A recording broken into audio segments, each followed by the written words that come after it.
Dive into the heart-pounding action of the PPA Tour Kansas City Open.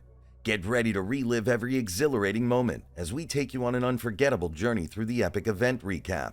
From jaw-dropping shots to nail-biting showdowns, this is the ultimate adrenaline rush you don't want to miss. During this week, the 2023 Vulcan Tournament of Champions, hosted by the Carvana Professional Pickleball Association, took place in the charming town of Brigham City, Utah. With a population of 19,998 as of 2021, Brigham City provided an exceptional and distinct location for this high-level tournament on the calendar. Spanning from Wednesday to Saturday, the 2023 edition of this event featured a moderately scaled-down professional lineup. Several familiar competitors opted to forego participation in this year's competition. The contractual obligations of PPA players necessitate their involvement in a specific number of events annually, affording them the flexibility to take respites from their demanding travel itinerary. Unfortunately, Brigham City, situated in a less conventional location, bore the brunt of this situation in the current year. Eminent figures like Ben and Colin Johns, Annalie Waters, J.W., and Georgia Jansen, as well as Matt Wright and Lucy Kovalova, were notably absent throughout the weekend. This absence of established names often ushers in unforeseen outcomes, contributing to an element of surprise.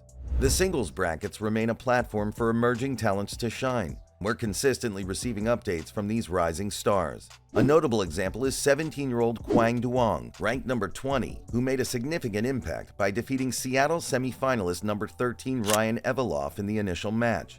He then proceeded to give number 4 Connor Garnett a tough challenge in the round of 16, narrowly losing with a score of 11-8. Another contender, number 10 Colin Schick, maintained his forward momentum by besting number 7 Dylan Frazier, only to encounter a setback in the quarterfinals against number 2 Tyson McGuffin.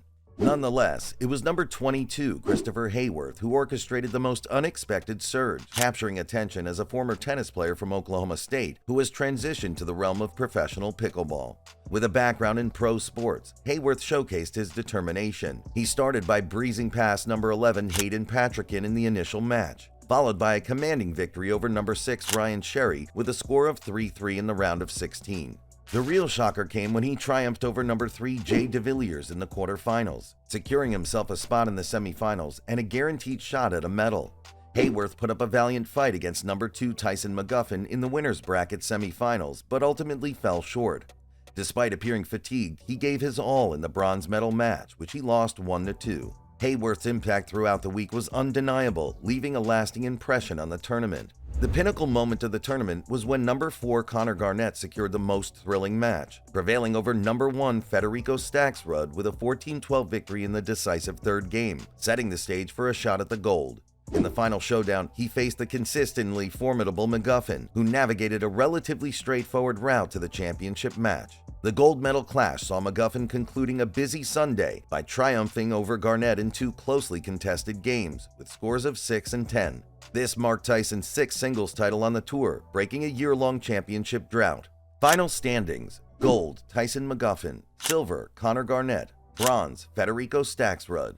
With the absence of ALW and Lee Jansen currently retired from the sport, a significant opportunity unfolded for the female pros in Utah. Ultimately, it was the established names who seized this chance, resulting in a pro singles draw that adhered closely to expectations and progressed to the final rounds as anticipated. From the upper bracket, number 1 Catherine Parenteau, returning after a brief hiatus, navigated past challenges posed by Yana Newell and Lauren Stratman to secure a spot in the gold medal match.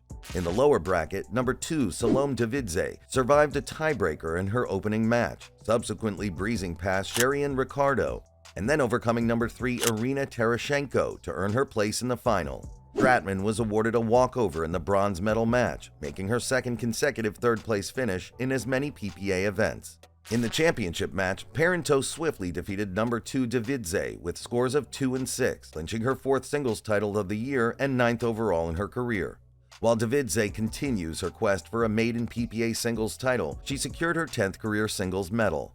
Final rankings: gold, Catherine Parenteau; silver, Salome Devilliers; bronze, Lauren Stratman; The upper section of the mixed pro draw followed a predictable path, with the number 1, number 4, number 5, and number 9 seeds advancing to the quarterfinals. Among them, the number 4 seeded duo of Tyson McGuffin and Parenteau faced intense battles, securing tiebreaker victories against number 5 Smith and Devilliers. Their momentum continued with an impressive win over number 1 seeds Newman and Irvine in the semifinals, earning them a coveted spot in the gold medal match. The number 1 seeds claimed a walkover in the bronze, securing Newman's 3rd consecutive bronze in mixed events. The lower half of the draw became a chaotic affair. Unexpectedly, both the number 2 and number 3 seeds were eliminated in the opening round, leading to the advancement of 2 teams seeded beyond 30. The number 31 pairing of Andre Dijkshoek and Rachel Rohrabacher notably triumphed over number 2 Anna Bright and James Ignatowich, with scores of 6 and 7, revealing the challenges top seeds can encounter when faced with non-PPA regulars.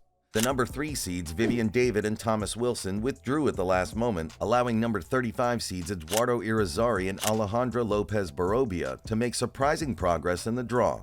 Early upsets of the number 10 and number 11 seeds led to unexpected teams making it deep into the tournament. Consequently, the quarterfinals featured a lineup of number 7, number 15, number 19, and number 22 seeds, with the 19th seeded Tina Pisnik and Pat Smith capitalizing the most by defeating number 15 Zane Navratil and Andrea Koop in the semifinals to earn a shot at the gold.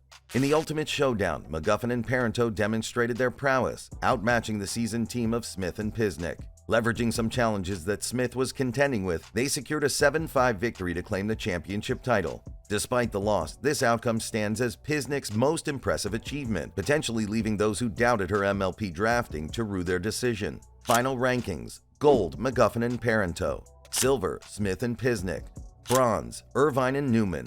The men's doubles draw went much like the mixed, chalk from one half, upsets from the other. The 2 top seeds from the top half, number 1 Riley Newman and AJ Koller, and number 4 Jay Devilliers and Patrick Smith, both advanced relatively unscathed into the semis, where the battle of 6-footers went tiebreaker before the top team advanced to the final. The bottom half of the draw featured both top seeds, number 2 and number 3, falling in the quarters in close tactical matches. Number 7 Tyson McGuffin and James Ignatowich ground out a 9-8 win over number 2 Dylan Frazier and Andre Dijkshoek, while number 11 Connor Garnett and Christina Alshon beat the 3-time silver medalist number 3 seeds Federico Staxrud and Pablo Tellez 10-10 to move into the semis. McGuffin and Ignatowich blasted the upstarts Garnett and Alshon in the semis 7-3 to earn a shot at gold. In the final, after losing the first 2 games easily, Tyson and James found a new gear, blanked the number 1 seeds 11-0 in Game 3, then completed the comeback by taking the next 2 games 7-8. A great win, giving Ignatowich his first ever pro doubles gold medal. Newman is left still searching for success post-Matt Wright breakup. Gold, McGuffin and Ignatowich; silver, Newman and Koller; bronze, Garnett and Alshon. In the absence of the sport's premier player, Anna Bright and Catherine Parenteau, ALW's regular partners, chose separate paths in their quest for individual gold. Parenteau teamed up with the APP's top player Paris Todd as the number 4 seeds. Despite encountering challenges along the way, they managed to overcome adversity and surpass the number 1 seeded duo of Lee Jansen and Jesse Irvine, securing a spot in the gold medal final. Anna Bright joined forces with the 2023 sensation Hurricane Tyra Black, forming the number 2 seeds. However, their journey hit a snag as they faced defeat in the semifinals against the all-Utah pairing of Allyce Jones and Callie Smith.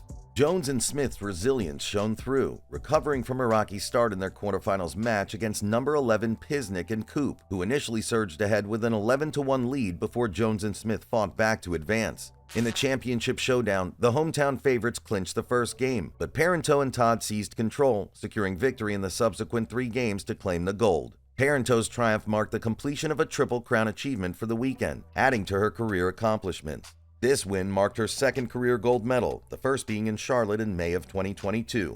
Final rankings: gold, Parenteau and Todd; silver, Smith and Jones; bronze, Bright and Black.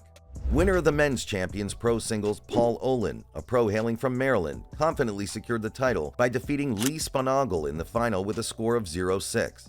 Men's champions pro doubles Otlof Merchant and Dane Gingrich showcased their dominance once again, clinching their 2nd consecutive senior doubles title. Their victory came in a field teeming with esteemed competitors such as perennial medalists Scott Crandall, Dave Weinbach, and Paul Olin. Next up on the pickleball calendar, according to the Master Pickleball schedule, the PPA is right back in action on a back-to-back, heading to Cincinnati. Stick around with us for more updates about the upcoming events.